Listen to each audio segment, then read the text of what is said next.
नमामि धन्वन्तरिमादिदेवं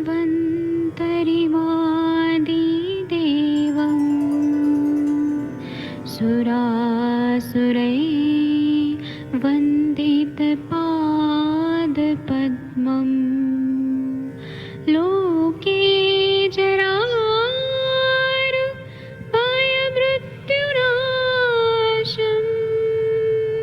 दातारमीशं विविधौषधीनां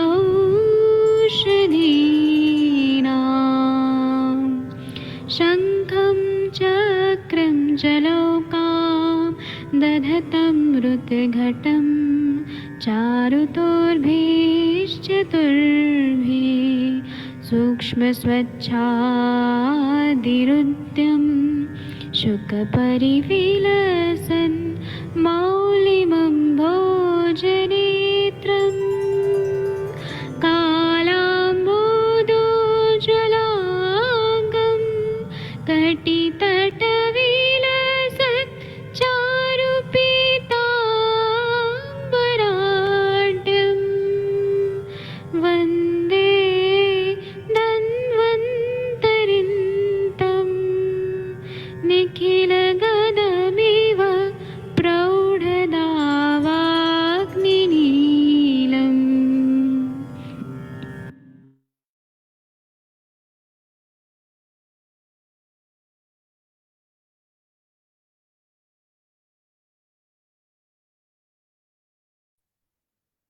प्रणाम सभी लोग को। मैं वैद्य अरविंद पाठक आप सभी लोग का स्वागत कर रहा हूँ।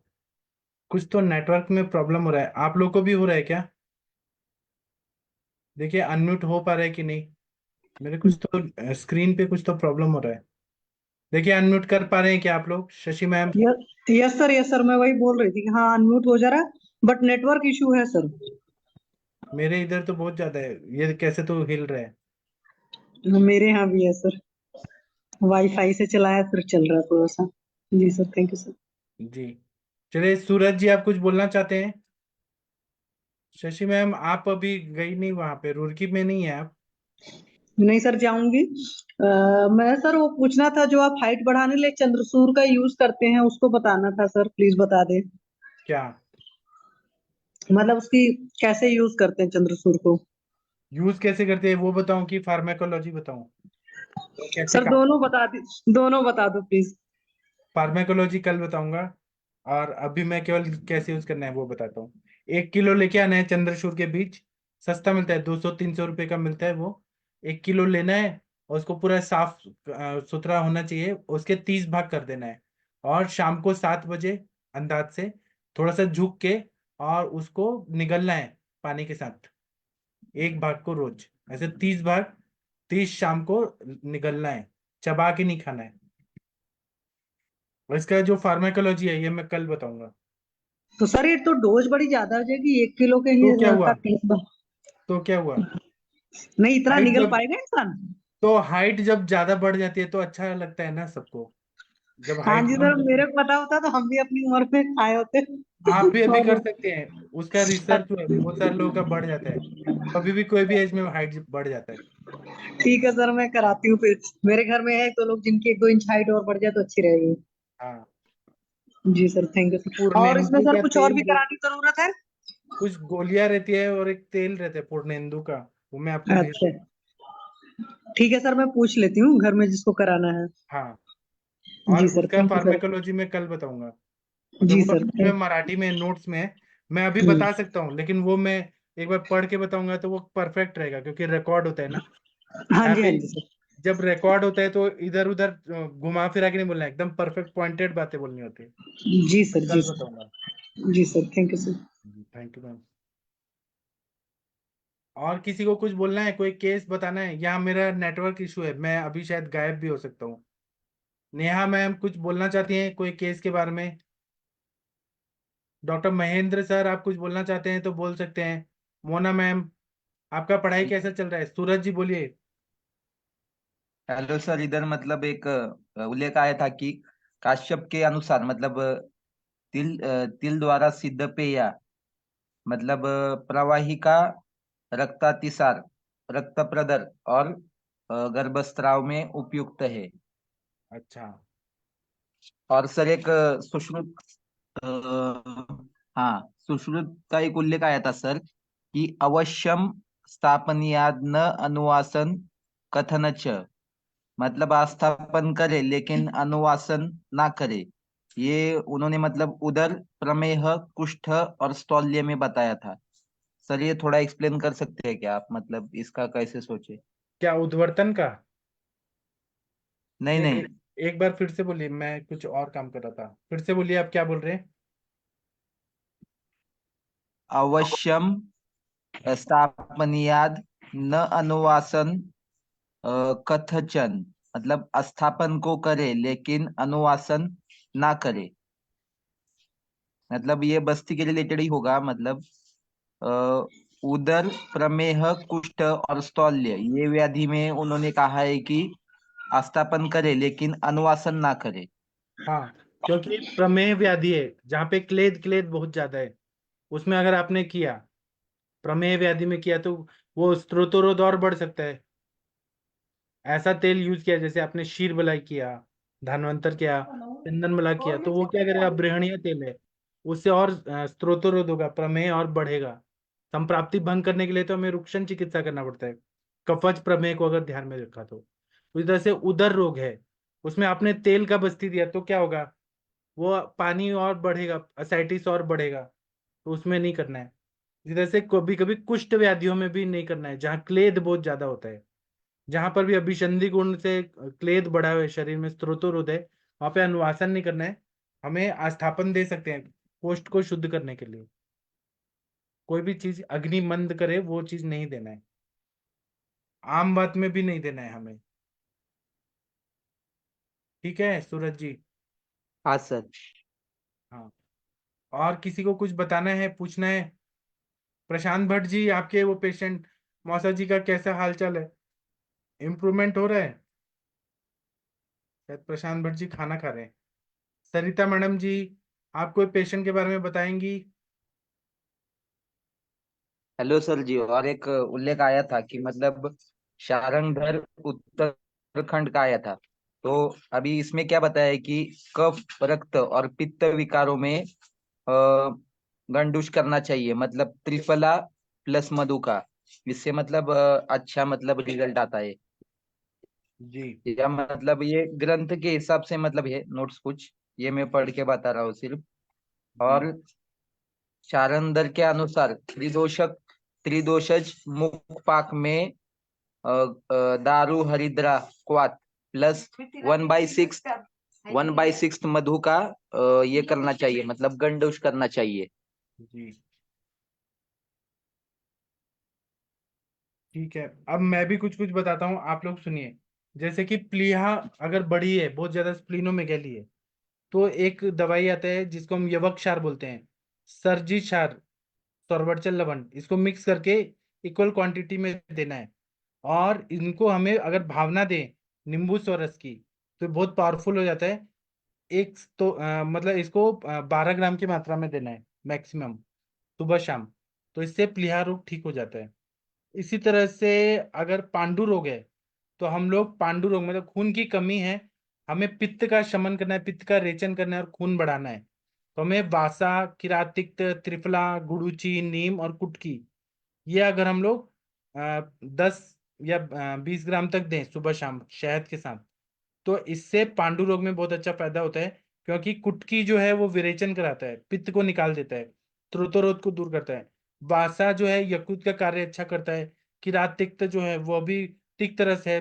त्रिफला, अमृता, इन सब से क्या होता है, पांडु हर तरह के, और कामला व्याधि पूरी तरह से ठीक हो जाता है। जो बहुपित्त कामला है या ये जो है रुदपत कामला है, दोनों में ही ये काम करता है।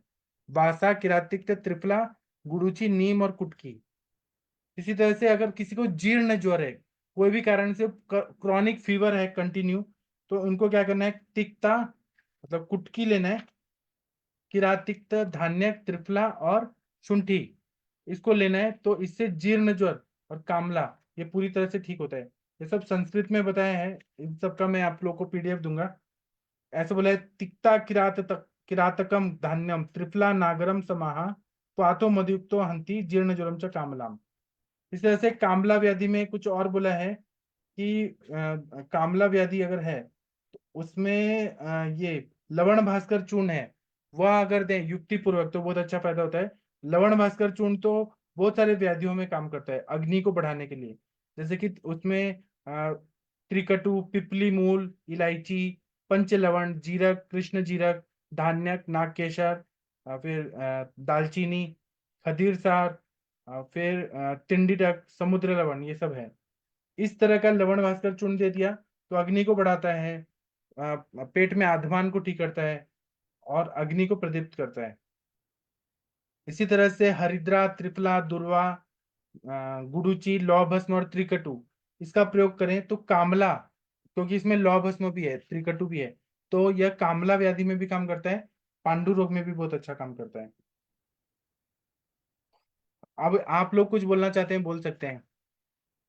आदित्य सर, आप कुछ बोलना चाहते हैं क्या? Hello sir sir. अभी हाँ सर बोलिए, आपका एक बोलिए बोलिए आशीष जी।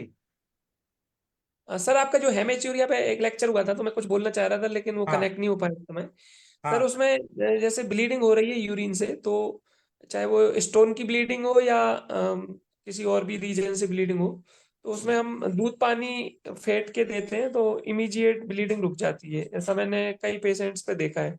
दूध और पानी। हाँ, इक्वल अमाउंट उसको फेंट के, मतलब लगभग ऐसे तो बोलते हैं 40 बार फेंटते हैं तो अच्छा है। एक गिलास दूध लिया, एक गिलास पानी, और जिसको यूरिन की फ्रीक्वेंसी मतलब रुक रुक के आ रही है, या यूरिन में ब्लड आ रहा है, या यूरिन में मतलब रुक रही है, ऐसा कोई भी संप्राप्ति है, चाहे वो स्टोन की वजह से हो या बात की वजह से भी हो या पित्त की वजह से भी हो, तो उसमें दूध पानी फेंट के देते हैं तो यूरिन की फ्रीक्वेंसी भी बहुत बढ़ जाती है।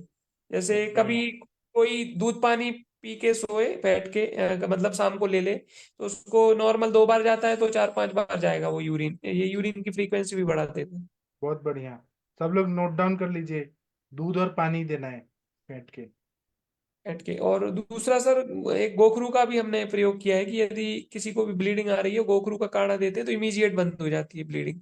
जी। ये हमने कई पेशेंट्स पे मतलब ट्राई अच्छा, किया है इसको। और जैन साहब, आप हमारे सर के पास गए थे तो सर ने आपको सिखाया क्या, कुछ अलग चीज सिखाया, बताइए। सर उनका तो बहुत सारी चीजें हैं अलग अलग, जो मतलब अलग अलग लेक्चर्स हैं। अभी भी हम उनके ऑनलाइन लेक्चर्स हैं वो सुनते हैं। लेक्चर सुनना अलग बात है, आपने क्या, आपको क्या याद है वो बताइए। अच्छा वो हाँ, कुछ कुछ अ, चीजें याद है आपको? जी सर। सर मैंने जैसे उनसे पूछा था, सर से फर्स्ट डे ही क्वेश्चन पूछा था कि सर ये हार्ट ब्लॉकेज का क्रम प्राप्ति कैसे होता है और उसका क्या ट्रीटमेंट है। हाँ, तो तो क्या बताए? सर जो जो मुझे याद है, तो सर बोले कि वो रक्त पित्त की वजह से होता है। मतलब उसमें रक्त पाचक मेद पाचक औषधियां देते हैं। हाँ, मतलब उनका कहना था कि यदि मतलब जैसे मॉडर्न में उनका कहना था कि मॉडर्न में हार्ट ब्लॉकेज है तो वो सीधा हार्ट के ऊपर फोकस करते हैं, उधर स्टंट डालने की कोशिश करते हैं। लेकिन बोले कि वो ऐसा नहीं होता है, वो सारे सिस्टम्स खराब रहते हैं, लीवर, डाइजेशन, अग्निमांद और भी सब चीजें। मतलब वो बोले कि आयुर्वेद में जो होलिस्टिक समग्र अप्रोच रहती है, उसमें सारा पूरा ओवरऑल ठीक करना रहता है। ऐसा नहीं है कि किडनी में तो हम किडनी कोई सीधा डायलिसिस करने लग जाए। तो उन्होंने जो जैसे किडनी में भी हमने डायलिसिस में भी उन्होंने उसका सपोर्ट किया था अवगाह श्वेत का, जो हिम्स हॉस्पिटल में विश्वरूप जी चौधरी करते हैं। उसका उन्होंने बोला था कि उससे क्रिएटिनाइन गिर जाता है यदि हम हॉट वाटर इमर्शन कर रहे हैं तो पेशेंट को। हाँ, हार्ट में भी उन्होंने रक्त पित्त की चिकित्सा का ही बोला। और रक्त पित्त की चिकित्सा और प्लस जी। और अब कुछ उसमें याद है? भी जैसे जी। सर, आपका नेटवर्क का प्रॉब्लम हो रहा है शायद आज। हेलो, अब आ रहा है क्या? आ रहे, बोलिए। तो सर बस, लगभग हमने सारी जो जितनी क्रिटिकल डिजीज जितनी भी थी ना, सब पे क्वेश्चन पूछे थे उनसे। तो पूछिए, तो हमें भी वो बताइए काफी, ना, आपने क्या पूछे थे, आपको क्या क्या याद है, बताइए ना, हम सुनना चाहते हैं। वो सर याद पूरा नहीं है एक्चुअली। वो वीडियो हमें रिकॉल, एक उन्होंने बहुत सारी चीजें बताते थे वो, जैसे ये रक्त पित्त पे भी उन्होंने बहुत सारा बताया था। जी और उसमें या तो हमें प्रॉपर नोट्स बनाने पड़ेंगे, तब हमें पता है, याद आएगा आप कि नोट्स बनाइए और हमें शेयर किया करिए। देखिए जी सूरज जी कैसे रोज कुछ कुछ बोलते हैं तो उनको याद हो जाता है। आप भी जी नोट्स बना के जरूर बताया करिए कुछ, ये आपका जी होमवर्क है जी रोज का। जी सर। हाँ उनके हम एक लेक्चर के नोट्स बना के फिर मैं शेयर करूंगा उसको। बराबर जी। ठीक है मनीषा मैडम जी, आपके कोई एक्सपीरियंस है शेयर करिए। शशि मैम सर बोलना एक और चाहते हैं। बात शेयर करनी थी। एक हाँ और बात शेयर करनी थी सर। हाँ सर ने ये भी बताया था कि जैसे उन्होंने बोला था कि जो हाथ पैर टेढ़े हो जाते हैं, घुटने तिरछे हो जाते हैं, जो लोग चलते हैं उनका बेंड हो जाते हैं घुटने बाहर की तरफ, और हाँ जो हड्डियों में जो डिफॉर्मेशन हो जाता है जगह जगह। हाँ तो उन्होंने इसका एग्जाम्पल दिया था कि जैसे कोई लकड़ी का डंडा सूख के टेढ़ा मेढ़ा हो जाता है, उसको हम इतनी तेल मिलाते हैं और हम्म, ये ऐसे जो पोटली वगैरह से वो ठोक पीट के एकदम सीधा हो जाता है, ऐसे ही बोले हड्डियां भी एकदम सीधी हो जाती है। हाँ वो तो उसको यदि हम ऑयल ऑयल ऑयलिएशन करें, बस्ती वगैरह दें और प्रॉपर पोटली वगैरह करें, चूर्ण पोटली, पत्र पोटली वगैरह, तो बोले एकदम सीधी हो जाती है सारी। जी और सर एक तो ठीक हमारी है रिक्वेस्ट एक्सप्लिसिट हमने कहा था, सर आप कौन सी नाड़ी परीक्षण करते हैं? तो वो सर बोले कि जी मैं नाथ नाड़ी करता हूँ। तो हमने जी कहा सर हमें भी सिखा दीजिए। तो फिर जी उन्होंने बोला कि आप लोग ब्रह्मचारी हैं तो फिर मैं आपको स्पेशल कल एक लेक्चर पूरा उसी पे ही लूंगा। तो उसका सर मेरे पास रिकॉर्डिंग भी है। वैसे वो लेक्चर उन्होंने उस पे से हटा दिया था, यूट्यूब से। जी उनके यहाँ जो असिस्टेंट रहते उन्होंने हटा दिया था, तो फिर अ, वो फिर हमने पर्सनली मांगा था तो उन्होंने दे दिया था हमें। तो वो उसमें उन्होंने सर ये बताया था कि ये पूरा का पूरा एक साधना का विषय है। जी अ, आपको तो सर पता ही होगा, वैसे आप तो मुझे उनके यहाँ। पता है लेकिन मैं चाहता हूँ आप यहाँ पे सबको बताइए। आशीष जी, मैं भी अभी ब्रह्मचारी हूँ 3 साल से 4 साल से। मैं कह रहा हूँ कि अभी जो मैं नाड़ी परीक्षा आपका, इसलिए मैं रिक्वेस्ट कर रहा हूँ शेयर करने के लिए, क्योंकि जैसे अभी मैं टर्मिनल मरीज का देखता हूँ ना, तो मेरे अंदर वो गुण आने लगते हैं, वायु के ब्लॉकेजेस होने लगते हैं नाड़ियों में। तो वो उसमें उतना ना ना फंस जाऊं, और अच्छे से किस तरीके से सर के गाइडेंस से थोड़ा क्या मॉडिफाई करना है, तो आप शेयर जरूर आप कीजिएगा इस चीज को। जरूर बताइए ना सर आशीष जी। जी सर, उन्होंने जो हमने नाड़ी देखते हैं तो ग्लव्स पहन के देखते हैं, ये हमने जो नोटिस किया। और तुलसी हल्दी वगैरह ये भी वो चेस्ट पे उसका वो कुछ करते हैं, हल्दी तुलसी वगैरह। और मुंह पे भी मास्क लगा के रखते हैं और हाथ में भी ग्लव्स। और ये सारा रहता है, डायरेक्ट कांटेक्ट उनका नहीं होता पेशेंट से। और उनका तो कहना है कि वो हाथ हम जहाँ रेडियल नर्व है, जहाँ हम नाड़ी देखते हैं, वो कह रहे हैं उधर उस जगह नहीं पकड़ते हैं, वो तो कह रहे हैं कहीं भी पकड़ लेते हैं हम। मतलब ऊपर नीचे कहीं भी पकड़ लेते हैं बस। उन्होंने जो बताया था, मैं आपको शॉर्ट में बता रहा हूँ, नाड़ी परीक्षण उन्होंने जो सिखाया था हमें। जी उन्होंने बताया था कि इसमें ये पूरा एक साधना का विषय है, इसको हम उससे नहीं जोड़ सकते वात पित्त कफ से। तो उन्होंने बताया था कि जब हम किसी पहले तो हमें अपनी नाड़ी शुद्धि करनी पड़ेगी। तो उसके लिए उन्होंने कहा था कि जो नाड़ी शोधन प्राणायाम है और आहार विहार भी, जैसे उनका इस पे था कि मतलब दिन में ही भोजन, जैसे वो 4:30-5 बजे, या दिन उनका ऐसा था कि दिन में ही सूर्यास्त के पहले पहले भोजन कर लें, ताकि वो प्रॉपर डाइजेस्ट होगा तो नाड़ी शुद्धि अच्छे से रहेगी। मतलब जो उनका कहना था कि डॉक्टर्स लोग भी रात में खाते हैं फिर सो जाते हैं तो वो खुद ही बीमार रहते हैं। तो नाड़ी शोधन पे उन्होंने, मेडिटेशन है, नाड़ी शोधन प्राणायाम है, इन पे फोकस किया था। और अपनी जो एक विचारधारा है, अपनी जो धार्मिक विचारधारा की सबका अच्छा सोचना है, किसी का अहित नहीं सोचना है, किसी के बारे में बुरा नहीं सोचना है, ऐसे उन्होंने एक स्पिरिचुअल जो आध्यात्मिक है उस पे उन्होंने बोला था कि बहुत हाई लेवल पे जाना पड़ेगा उस पे, तब जाके वो अब नाथ नाड़ी परीक्षा। तो उन्होंने जो बताया था, मैं पहले तो प्रोसेस बता रहा हूँ उन्होंने कैसे बताया था। कि जब हमने अपना नाड़ी शोधन कर लिया, अपने विचारों को एकदम अच्छा कर लिया, अपनी साधना बहुत अच्छी कर ली, कि हमारी ध्यान साधना बहुत अच्छी है, हमारी विचार सोचने का तरीका भी बहुत अच्छा है, और खान पान भी पूरा एक सात्विक आहार है, पूरा तामसिक नहीं है, सात्विक आहार हम करते हैं और दिन में करते हैं ये सब चीजें। तो उन्होंने बताया था कि जब हम पेशेंट को छूते हैं तो हाथ अपन कहीं भी रख सकते हैं, मतलब कलाई पे ऊपर नीचे कहीं भी, लेकिन जनरली वो कह रहे थे कि हम उसी जगह रखते हैं ताकि किसी को कंफ्यूजन ना हो कि ये क्या कर रहे हैं। तो वो बोले जैसे रेडियल नर्व देखते हैं हम उसी तरीके से पकड़ते हैं नाड़ी। फिर उन्होंने बताया था कि अब हम जैसे ही उसको छूते हैं तो हम सब कुछ भूल जाते हैं कि इस यूनिवर्स में क्या है। मतलब सब कुछ पिघल रहा है, खत्म हो गया, मतलब कुछ भी नहीं है, मतलब मैं और पेशेंट, मतलब मैं और मरीज, दो लोग बचे रहते हैं। और सब कुछ भूल जाते हैं, और हमारे मन में जो संकल्प विकल्प चलते रहते हैं, क्या क्यों कैसे, वो हमें सब स्टॉप करना है। मतलब हमें कुछ भी सोचना नहीं है कि इस पेशेंट को कुछ बीमारी है, क्यों है, क्या है, कैसे है, कब से हुई, ये भी संकल्प विकल्प भी खत्म कर देने। तो ये जो हम संकल्प विकल्प एकदम से खत्म करेंगे, तो फिर हमारा आत्मा सोल टू सोल कनेक्शन हो जाएगा उस पेशेंट से डायरेक्ट। तो उस पेशेंट को जो भी बीमारियां होंगी वो आपको डायरेक्ट दिखने लग जाएंगी। जैसे उन्होंने कुछ एग्जाम्पल्स बताए थे कि एक पेशेंट को फिट्स आते थे, तो उन्होंने नाथ नाड़ी से परीक्षा की, तो बोले कि फिर मुझे दिखा कि इसको कृमि है, तो बोले मैंने सिर्फ उसको कृमि ने दवाइयां दी थी, उसको बहुत सारे कृमि निकले, उसके फिट्स आने बंद हो गए। तो ऐसे और भी वहाँ के कुछ जो स्टूडेंट्स हैं उनने भी कुछ ऐसे लाइव एग्जाम्पल लिए थे कि कुछ कुछ मेडिसिन से हटके भी थे। जैसे एक ऐसे DY पाटिल कॉलेज में एक प्रोफेसर है द्रव्य गुण के, आ रही है आवाज सभी को? हाँ आ रही है, वो पाटिल साहब जी, हाँ, उनका तो नाम वो, पाटिल है, हाँ। हाँ, तो उन्होंने, उनसे मैं मिलने गया था, तो उन्होंने अपना एक लाइव एग्जांपल बताया था। वो कहीं फॉरेन में घूमने गए थे, तो उनकी वाइफ को फीवर आया, तो वो ठीक ही नहीं हो रहा था। तो बोले कि हमने एलोपैथ आयुर्वेद सारे ट्रीटमेंट कर लिए, वो ठीक ही नहीं हो। तो फिर हमने सोचा कि अपने सर से पूछते हैं। तो बोले हमने सर को फोन लगाया, तो उन्होंने बस डायरेक्ट बोल दिया कि आप लोग फॉरेन गए थे, तो वहां से कुछ ये ऐसा ऐसा एक राउंड वाला कुछ एक यंत्र जैसा कुछ है, वो लाए हैं क्या? तो वो बोले कि हम लाए थे। तो उन्होंने डायरेक्ट बता दिया, उनको नाथनाड़ी में दिखा कि वो यंत्र कुछ लाए हैं हम। तो वो उन्होंने कहा कि वो आप घर से अलग कर दें, और फिर उन्होंने बताया था कि 7 दिन बाद आप ऑटोमेटिक ठीक हो जाएगा फीवर। तो वो बोले 7 दिन के बाद मेरी वाइफ को कभी फीवर ही नहीं आया। ये मतलब ऐसे लाइव एग्जांपल्स कुछ कुछ लोग मिले थे, तो उन्होंने बताया कि ऐसे ऐसे डायरेक्ट पता चल जाता। तो उन्होंने संकल्प विकल्प नाड़ी छूने के बाद जो मन में क्या क्यों कैसे चलता रहता है, अच्छा बुरा चलता रहता है, हम सोचते हैं, वो सोचना भी स्टॉप करना है। और फिर वो जब संकल्प विकल्प एकदम खत्म हो जाएंगे, तो हमारा कनेक्शन उसकी आत्मा से हमारा सीधा कनेक्शन हो जाएगा। तो हमें अपने जो ज्ञान है, नॉलेज है, उसमें वो सीधा दिखने लगेगा कि इसको क्या परेशानी है।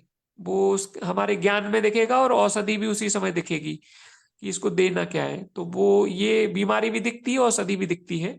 ऐसा उन्होंने हमें परीक्षण बताया था।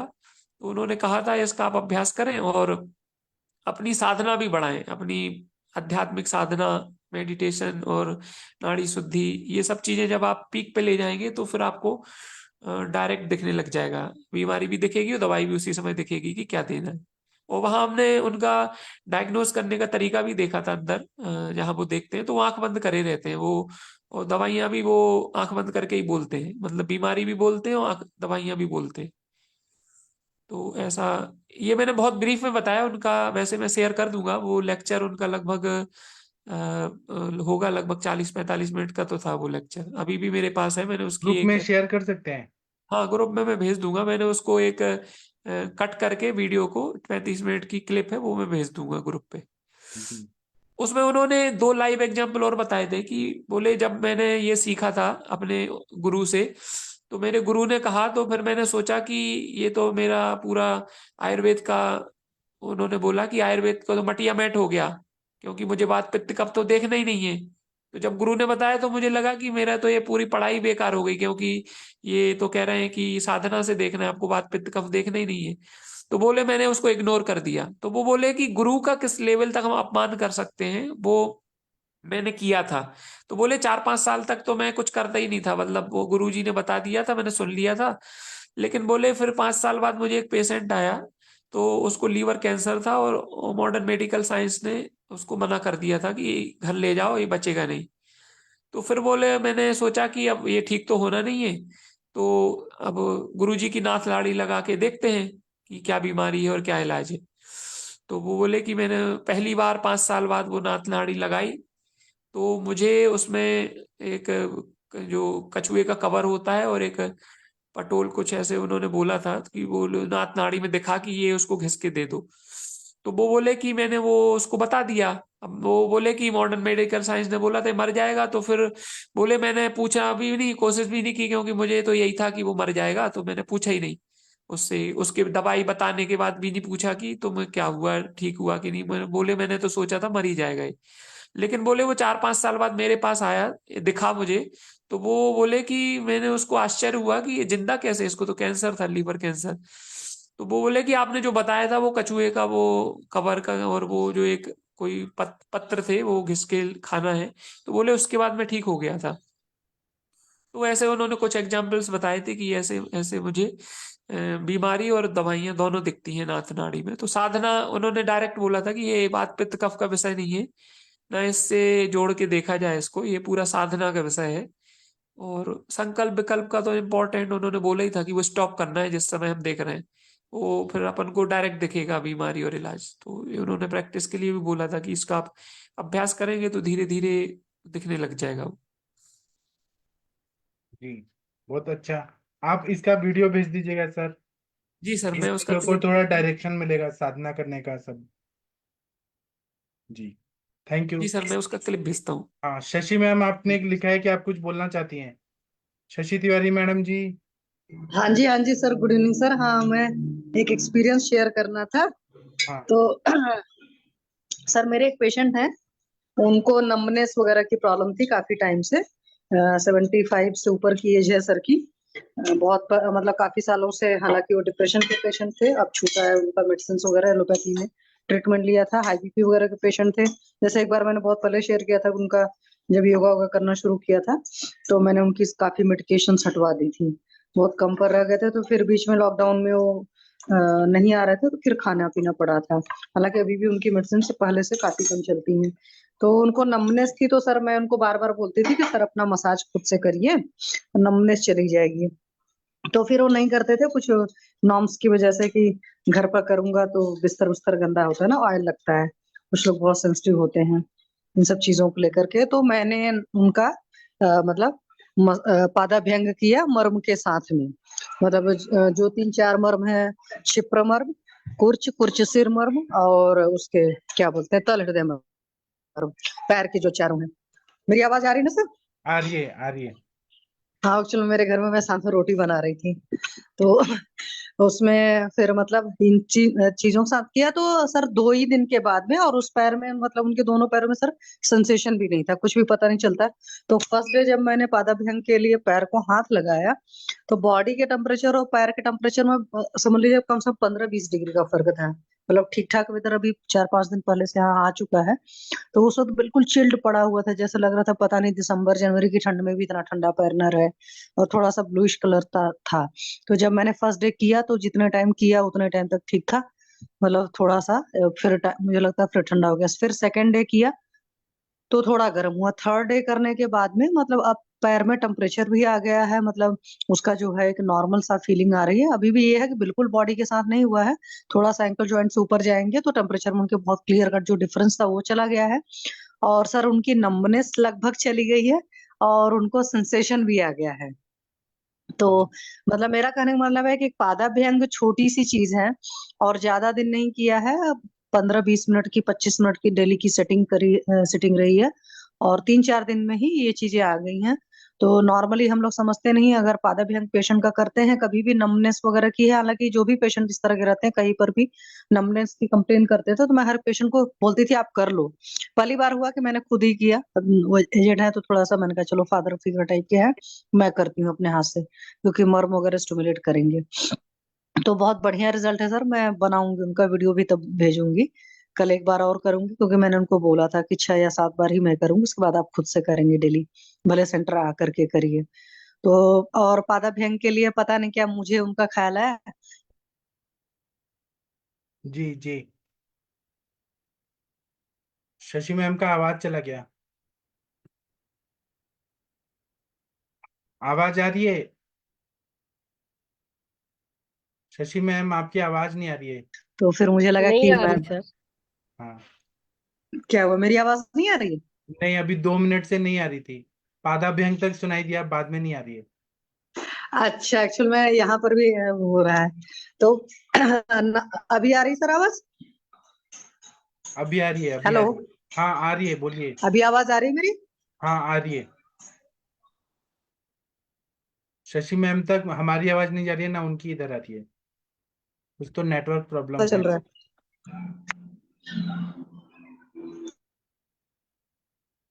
और डॉक्टर आशीष जी, अगर आप सुन पा रहे हैं, आशीष कुमार जैन जी, आप सुन पा रहे हैं? जी सर। आपने हमें कैसे पहचाना? आयुष दर्पण के प्लेटफॉर्म को आप कैसे जानते हैं सर? सर मैं वहां तो हाँ जी, मेरी आवाज आ रही है? 9 साल आवाज से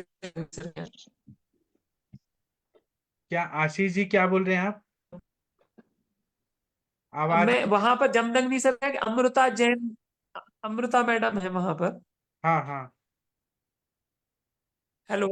हाँ, बोलिए तो सर। वो अमृता मैडम ने बोला था कि हाँ, जमदंगनी से अमृता मैडम है एक से हाँ वहीं पर। हाँ वो संहिता की ही प्रोफेसर है और वो वहां पर जमदंगनी सर के 9 साल से है वहां पर।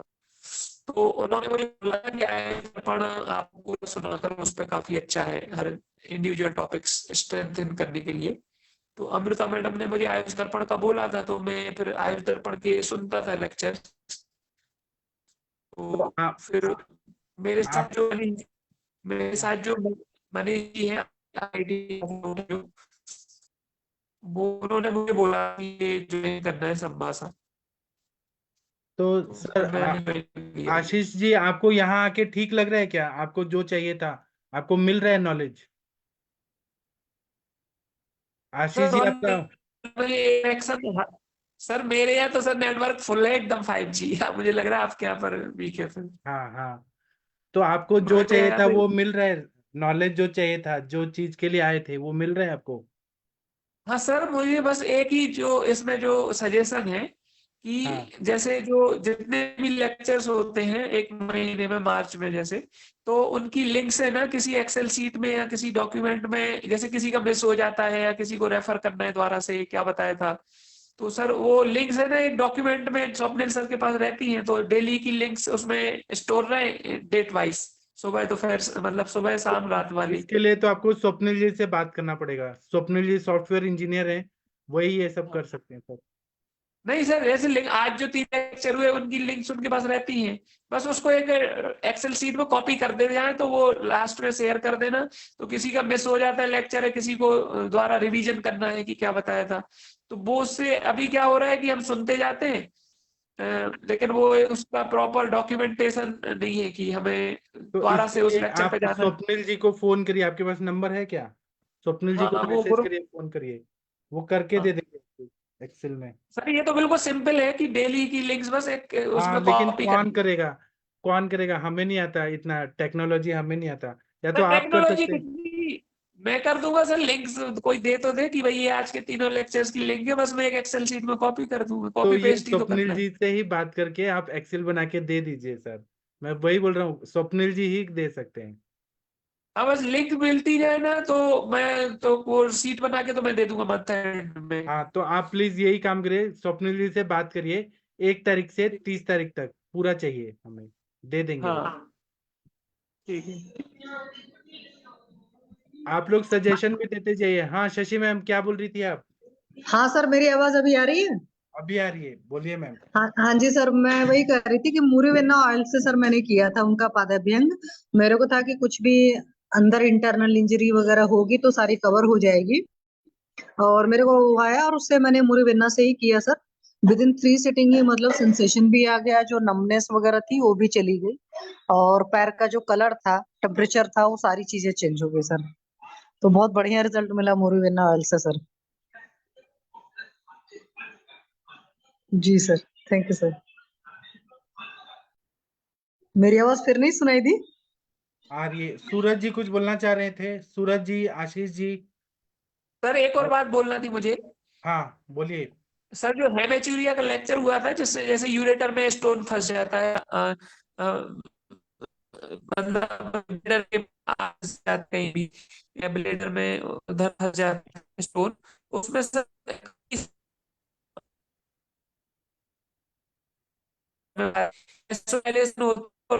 स्टोन मिल जाता है। सर मुझे ऐसा कुछ, हमने पेशेंट्स पे ट्राई किया है। जी, मेरे को सुनाई नहीं दे रहा है, शायद मेरा नेटवर्क प्रॉब्लम है। जी सर। आपने क्या बोला? सर उसमें जैसे हेमेचूरिया? यूरेटर में या हाँ हाँ, यूरेटर जैसे में क्या? यूरेटर यूरेटर में स्टोन फंस गया है जैसे यूरेटर में, हाँ या फिर ब्लेडर के आगे फंस गया है, पेनिस में कहीं फंस गया है उधर हाँ स्टोन, तो हाँ ब्लीडिंग भी होती है और पेन भी होता है, यूरिन यूरिन भी रुक जाती है। हाँ तो उसमें कटी स्नान 42 डिग्री सेल्सियस में होते हैं, कटी स्नान जगह से लेके और उधर तक, जैसे पैर बाहर करके अच्छा 42 सेल्सियस पानी में, अच्छा तो उससे वेस्टोडाइलेशन होता है, तो यूरिन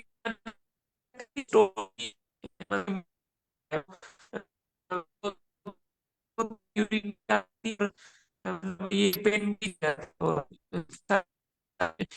यूरिन रोग के सिम्टम्स में कट्टी बहुत इफेक्टिव है, ये पेशेंट स्टोन भी सर आपका यूरिन आवाज नहीं रोग आ रहा।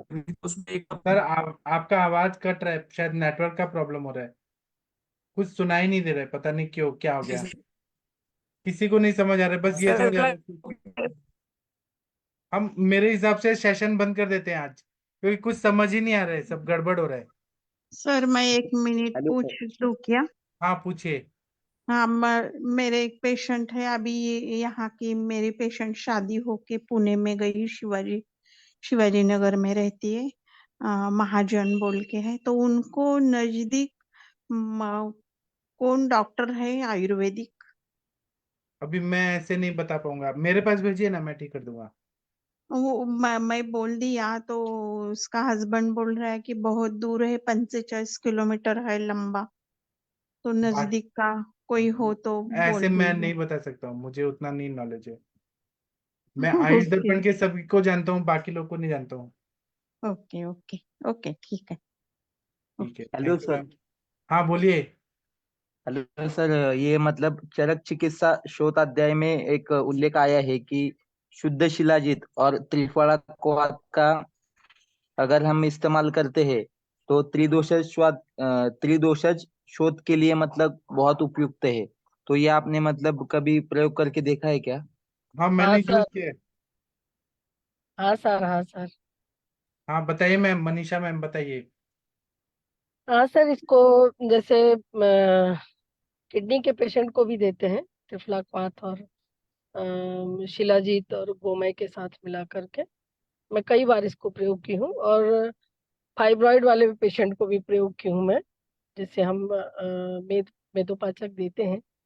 तो उसी तरह मैं वस्ती में इसको भी क्लियर करता है, स्रोत को रोकने के लिए बाजीकरण में भी देते हैं शुद्धि के बाद, चलाए हैं सर इसको। त्रिदोषज के लिए तो नहीं कह सकते, क्योंकि पित्त वाले में इसको थोड़ा सा अवॉइड करना पड़ता है, बट वातज कफज में इसको इजीली दिया जाता है। जी। जी बहुत अच्छा बताया। सुनिए ना आशीष कुमार जी, आपका बात कुछ आधा समझ आया, आधा नहीं समझ आया। अब शायद अब आपका आ रही है नेटवर्क आवाज का अभी क्या? अभी आ रही है। आप क्या बता रहे थे कि स्टोन रुका हुआ रहता है, फिर ब्लीडिंग होता है, फिर क्या बोले आप?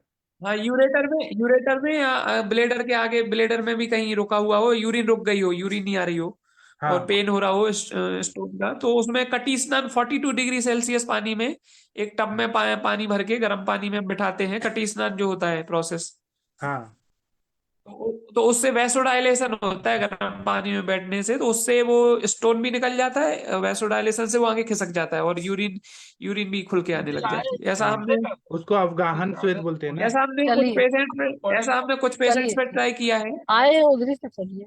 हाँ कुछ पेशेंट्स पे हमने ट्राई किया, तो यूरेटर का भी स्टोन आगे खिसक गया था, ब्लेडर में आ गया था, और ब्लेडर में जो फंसा हुआ था वो भी मतलब यूरिन के रास्ते निकल गया था। ऐसा हमने कुछ पेशेंट्स पे ट्राई किया है, तो एक कटी स्नान सक्सेसफुल रहता है।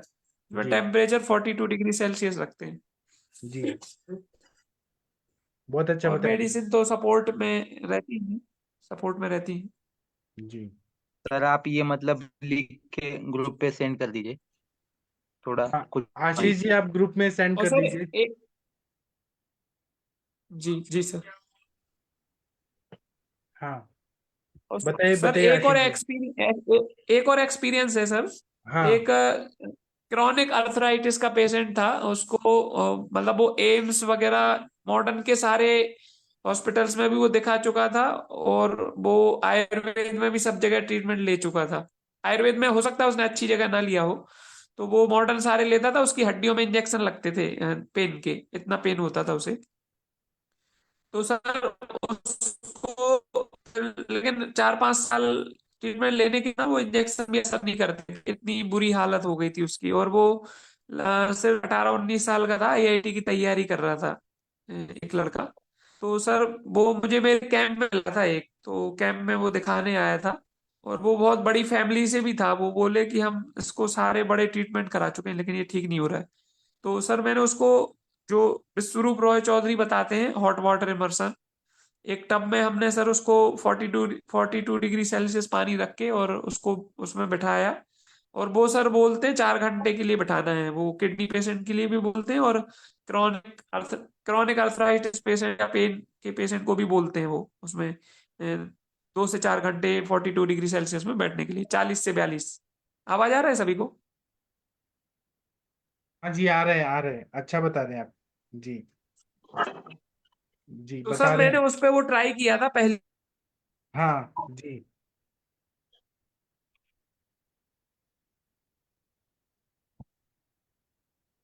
अच्छा बताया सर, फिर से आवाज चला ये गया। कट जा रहा है। आज नेटवर्क का बहुत प्रॉब्लम है, मेरे इधर भी है। तो फिर सर अगले राउंड में करेंगे फिर इसको। तो अभी हम सेशन सर बंद कर देते हैं, बहुत आज बोर हो रहे बहुत कट रहा है, मैं भी ऑन रोड हूँ तो बिल्कुल बीच बीच में कट हैं। जा हम रहा है। सेशन बंद कर देते हैं, फिर जी इरिटेट हो रहा हाँ है। जी अब हम जी कल सर। मिलेंगे सुबह 7 बजे। थैंक यू, प्रणाम, गुड नाइट। सेशन बंद किया जा रहा है। थैंक यू सभी को।